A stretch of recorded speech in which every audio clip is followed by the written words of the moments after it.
In this edition of the Shop Talk series, we are talking with Jennifer Getty out of Fletcher, Vermont about her 2026 Street Stock return to Thunder Road. Good evening, Jennifer. Hey, So, back in it after a long time off, huh? I am. It would have been 10 years this coming summer of being out of it. So, when you got out of racing, why did you get out? So, back when I got out of the racing, it was because I was building a house. We were building a house, Yep. and it was just a good time. The kids were in school, all their sports and everything, and so it was a good time to step away. So, why the bug to get back in? That's a big step after being out because you don't have anything. No. You had to start all over. Yeah, I had to start literally from scratch. So basically, I started going back to the track this past summer, and of course everybody's asking, when are you coming back? When are you coming back? You get in a car, And I was like, oh, no, I'm just gonna have some fun. Rode in the pace car. I have definitely missed it. And so then this deal kind of came about, and it worked in my favor, and here I am. So, before we get too far along with your list, this car was raced at White Mountain, a little bit at Thunder Road. You want to tell us a little bit about that? So I didn't know a lot about it until right at the very end of the season. It was a White Mountain car, and then it was raced at the Milk Bowl, and I don't know how many other races, but finished second in the Milk Bowl. It was Jackson Hunt's car, was the most recent owner of this one. It's been a pretty good car from what I could see. He had some success. I mean, he wasn't a back marker, so. Nope. You're excited, right? As you should be. I am. I'm excited, and I'm a little bit nervous. This car obviously wasn't built for me. So when I raced before, it was a Mustang, and it was built for me. So everything fit me well. This car is definitely different, and everything has had to be adjusted for me. We've added extensions to the pedals. We're moving the shifter. I've never had a full containment seat until this year. Like, everything is going to be different. So I'm looking forward to the challenge, but I'm also a little bit nervous about it. So, I know we still got a little bit before the first race, but mentally and physically, how do you feel about going back out on the track after such a long spell? I'm nervous, but I'm excited. Physically, I've been actually back at the gym and working out and just trying to be stronger. And then mentally, I'm excited. I'm really looking forward to getting back into it. I've had such good support from everyone that, I think it's gonna be fun. I hope it's gonna be fun. Let's go over your list you got there and see what's that all about. So I was just gonna, my sponsor list and things like that. I just wanted to give a shout out to everybody, because without my sponsors, there's no way this would be happening for me this year. On my hood, we're gonna have the Dirt Tech Company, and they're gonna be in partnership with NAWIC, which is the National Association for Women in Construction. So that's kind of a cool partnership with them. Cody Chevrolet is gonna be on my quarter panels. I've got Synergy Home Care. Bill Jostler did some funding for me. Cass Incorporated, A1 Windshield and Vinyl Repair. They're all on board, so it's going to be really exciting. I've got a few more in the works that I'm waiting to hear on maybe in the next week or so. And you got your old number back, right? I did, 25.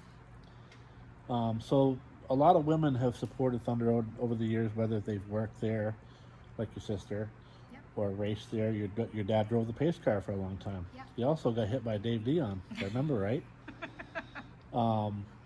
So some of the women that have raced, so you want to name them off? And yeah, I was going through my list earlier today, and I was just trying to think about all that because I had one of your other videos that I had watched and was talking about women in racing. And so there's Riley and Peyton Lanfear. They were racing a bit back when I was racing. Amanda Habel was racing when I was racing. Then I know some, like Taylor Hoare obviously is huge in the motorsport, Tracy Belrose, but then there's some new up-and-comers which I'm really looking forward to watching, and we've got Chloe Doyle, and there's Paige Whitmore, Bella Hamel, Kylie Potter. A lot of them I haven't even met, or met very briefly. Erin Beaudry and her program, she's got Rev Her, which is an awesome program. It started as a video contest for women of any age, any type of racing, to apply to be basically like a mentorship. And they did select a candidate, and then she had this program that she put together for all of these women and ladies that have applied for this program to have like an open garage session. So we had our first time getting together for like an hour. It was like a video online Google Meet type meeting, and it was great, and it gave everybody a chance to talk about things and ask questions and support each other. And we're going to have another session coming up April 1st to do that again, and I've reached out to some of these young ladies at the track just to get them involved as well. You got any swag you're gonna have? I'm working on it. I've had requests already: t-shirts, sweatshirts, and hats. We're gonna work on that. Highs and lows. What was the biggest thing that ever happened to you in racing? I mean, I think for me the biggest high was winning the Eddie Carroll Sportsmanship Award. That really meant a lot to me. I know it's not an on-the-track win, but for me that was probably the most important thing that happened. That's a win in my career, for sure.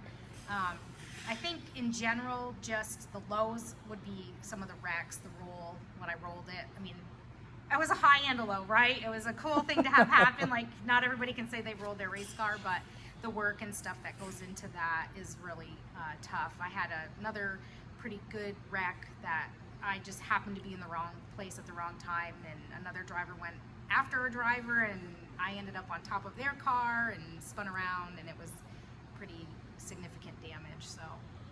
So this whole series is about the driver, you know, them talking about their sponsors and their schedule and blah blah blah, everything that goes along with that. This has nothing to do with me. I'm not trying to make this about me, but have you had the opportunity to watch any of the other videos, and how much do you like it? Because we have a dry spell for Milk Bolt opening day, so what do you think so far?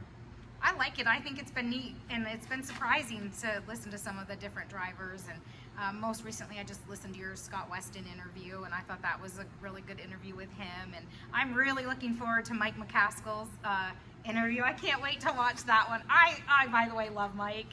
He's like my buddy, but so I'm really looking forward to that one. But yeah, I think it's a great idea.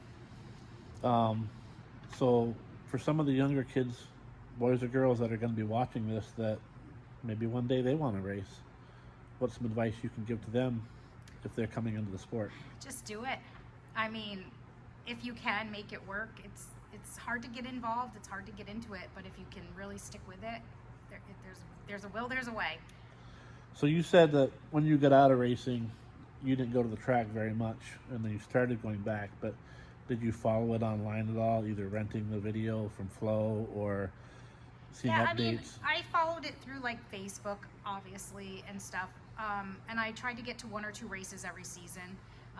It was just busy time for us with everything going on, but I missed it. I really missed it. And so when I started this past summer, when I started going back, I just felt like life is short, and I love racing, so it was just time to like make the time. My kids are grown. I do have a granddaughter now. I'm probably one of the oldest street stock drivers, with, you know, grandma behind the wheel, but she's great, and maybe she'll be back sitting in a car like this someday. So non-racing related, you got a son that's in the service too, right? I do. Yep. And what branch is he in? He is in the Air Force, and he's full-time Vermont Air National Guard. We appreciate the service, we really do. That's huge. Thank you. So you're gonna have some support at the track? I'm working on that. Yeah. It's really, so I've had a few people offer to help, and I'm really thankful for that. One thing that's really important to me is finding somebody that can understand the specific needs that I have in the respect that I have one hand. And some of the things that are going to be different for me this year, besides having this seat that's full containment, which I never had, is like I have a Schroth neck restraint device plus my helmet. And because it takes me a little bit extra time anyways getting into the car, I need somebody that's going to have the patience to help me, to make sure that I'm in, that I'm buckled in good, that everything's hooked up the way it's supposed to be. It would be nice if, obviously, definitely if they have knowledge on the car in the racing and stuff. And so I'm just trying to be really thoughtful about that process. You also have to wear a race receiver, right? Yes, a race receiver. So that way they can scream at you on the mic. That's right. So. I know. I said everything is really going to be different this year for me, and so I am a little bit nervous about it, and just the fact that the car doesn't fit me. We're trying to make the car fit me, so it's just a lot of like moving pieces and parts right now. The only problem with the race receivers, when they're screaming at you and you're pissed off, you can't holler back at them. So. No, you can't. But your little GoPro and my camera might pick all that up, right? It should be pretty colorful. It should be. I'll try to keep it PG. So yeah, like, I mean, you're ready to go. You're almost complete, so you don't have a whole lot left on this car. No, right now we were working on pedal extensions today. That's in. The shifter, we were fooling around with that. That's still a bit of a nuisance, but we're working on it. We were able to move the whole shifting system back closer to me, instead of trying to, like, I don't know. We were doing this whole like process with it, but we're just doing that. The switches have to be moved over to the left side. Then I've just got to do my decals, my windshield, and then my routine maintenance on the car to get it ready for the season. And I really want to practice, so I'm really hoping to rent the track at least once before the season opens. So That's pretty huge. Yeah, I mean, I haven't even driven this literally except for into the trailer and out of the trailer. Was it fast? I mean, it was super fast. Almost went right through the end. But no, it's gonna take. I need some seat time, for sure. So before we started, we rehearsed a little bit, and then we didn't get to talk about when you carry those checkers and you come down to victory lane. What's running through your mind when you get out of that car, and the fans are cheering? I don't know. I mean, it's so exciting. For me, when I first and I've only carried the checkers a couple times in a feature, which is pretty exciting. But I'm always thinking like, okay, don't drop the flag, because I'm also trying to steer it and shift it and hold the flag, and I'm like, that's one of the things. The very first time I took the checkers, I had to laugh because I was coming back around to bring them back, and I was going too fast. But you've never had to do it. So like I went to stop and I was like, oh, and like the guy's behind me. I'm like, okay, let me get you the flag. But what about when you're strapped in and they're calling you out on Eddie Carroll? Are you locked and loaded, or is there nerves? Is there emotions? No, I feel like the nerves are during the daytime, like throughout the day before a race is when and I haven't raced in a long time. I'm hoping that maybe things will feel a little different now, but it was always like throughout the day leading up to the racetrack. But once I'm at the track, it's gone. And then when you're strapped in, for me, it's more about, I'm thinking about, okay, are my belts tight enough? I mean, I did roll my car, and when you're hanging upside down, it's a good feeling that you are still attached to your seat. Like your butt's in the seat. You're not like half hanging out. Yeah. So when I'm getting in the car, I'm always making sure like my helmet's comfortable, my helmet's on right, tight, my seatbelts are tight. So I'm not thinking nerve-wise. Like I'm really just focused on what I have to do and when I get out there, and that I'm ready to go. The car's ready, making sure I'm not gonna miss a shift or anything like that, which makes me a little nervous. Like this car, I have to run third gear. When I had the Mustang, it was only second gear, so my shifts were, first to second, and that was it. So this is going to be in third, and there's just like a lot of little things that I've been thinking about. So besides the weekly deal in street stocks, have you ever done enduro, demo, anything like that? I don't personally would never do an enduro. I mean, I just, for me, I don't know, that's not safety-wise and things, that's not really my thing. I did race at Riverside when I raced before, a couple races. I've never been to White Mountain. I would love to try that. I may try to do some spotting also for, over the course of the summer here and there, and see how that goes. I'm looking forward to that. Who for? Maybe for Hayden Bushy if they need some help. Yeah. That'd be cool. Yeah. I always thought that was a pretty neat role. I mean, it can go both ways. You can get hollered at quite a bit. But well, when I was in Florida a couple weeks ago when he raced down in Florida, I was fortunate enough to be there at the same time, and so I was able to go, and I had my headset, and I could listen to the radio and listening to his mom was spotting for him. So it was really neat to hear that, and to hear like what you're doing and what you're looking for and how to do it. So that was really cool, and I was really super excited to be there for him for his little debut. So obviously, like we've talked about, you raced before. So when you get out of the car, do you have enough knowledge of what's going on with the car to give to the crew to make the adjustments? Well, I feel like I had a pretty good handle on it before. This is front wheel drive, and I had rear wheel, so I know this is completely different. So no, I have no idea what I'm doing. Well, at least you're honest. So. Yeah, I can turn left. But we'll see how it goes. No, I hope to have, you know, I have a lot of people that are willing to step up and help me learn the car and get a feel for it. They say it's easier than a Mustang, so I guess we'll see. So before we wrap up, is there anything else you want to add or say to anybody, or? I don't know. I'm thankful for everybody's support.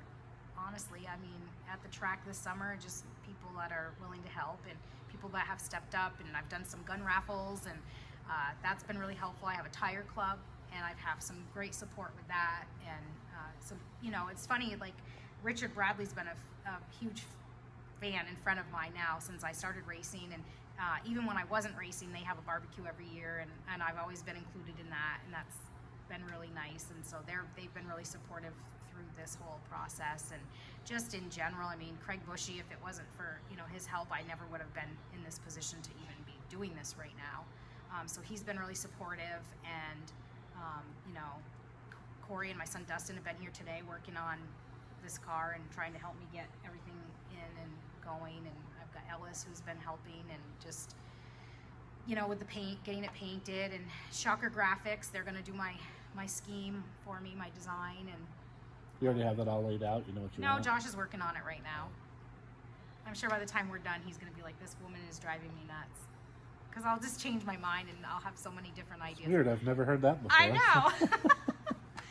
But I got to ordered a race suit. That's coming in hopefully in time before we get started. And a one piece or two piece? I did a one piece. Yeah.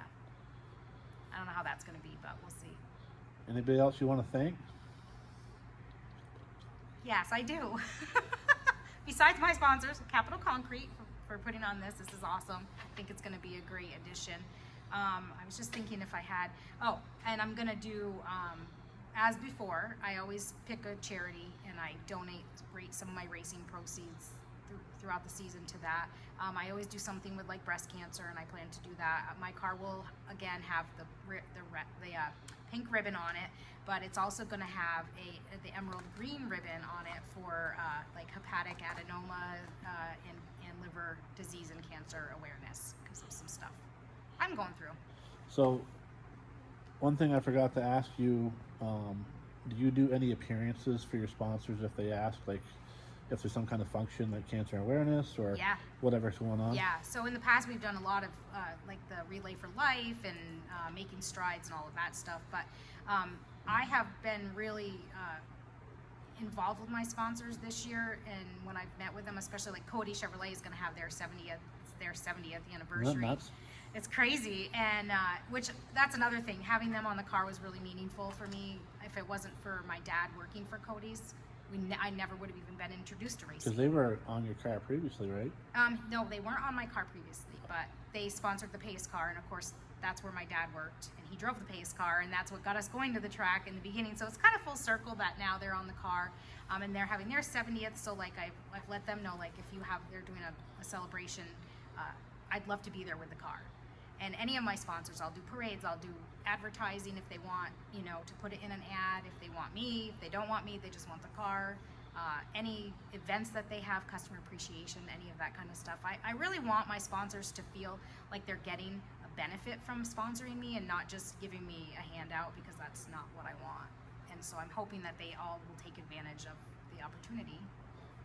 So what's your goal this year? Because you can't have a rookie status. Nope. So what's your goal? My goal is to learn and to have some consistent finishes. If I can have a top 10 for the season, which is a huge goal, really, that would be awesome. But just a consistent finishes and really learning. And what's that F word? What's that other word that you gotta have? Fun, right? Yeah, I had to think about that because, you know, sometimes that's not the F word that comes out of my mouth. No, but if you're not having fun, don't do it. Oh, I definitely think it's going to be fun, for sure. Yeah, I'm excited about it. Well, we appreciate you letting me come out today and talk to you, and wish you the best of luck in your 2026 campaign. Thank you. And we will see you at the track. All right. Thanks, Johnny.